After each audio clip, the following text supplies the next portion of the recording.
Hi, it's Dwyer, editor of KeepingItFree.us. We have some great pieces for you here online at KeepingItFree.us that I wanted to tell you about.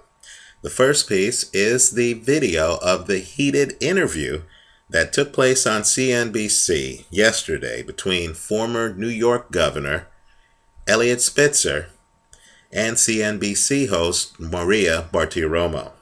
Now, it was a loaded interview where Bartiromo took exception with Spitzer's prosecution of AIG and Hank Greenberg.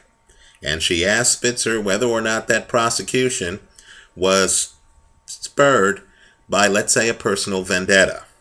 In response, Spitzer did not take kindly to the accusation, pointed out that AIG paid $1.6 billion in a settlement acknowledging fraudulent accounting. He further then said to Maria Bartiromo, "Facts matter, Maria. I know this is cable TV, but facts matter." I would encourage everyone to take a look at that video. It is posted on keepingitfree.us.com. We've also posted a piece written by Peggy Noonan that appeared in the Wall Street Journal.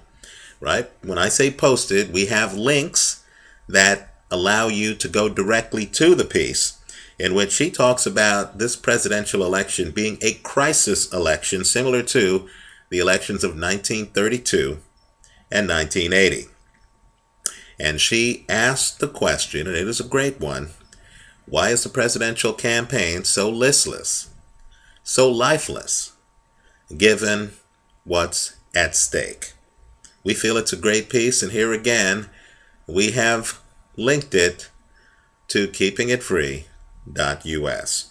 Finally, Doug Cass talks about the lack of optimism in the economy.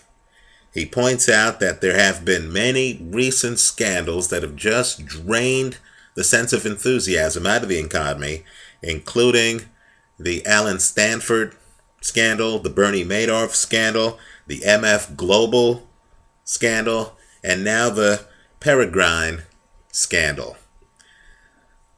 I think it's worth a read. It's entitled Cass, Au revoir, Optimism. It originally appeared on the Street's Real Money webpage. All of these articles and more can be found at keepingitfree.us. Today is July the 14th, 2012. Thanks for stopping by.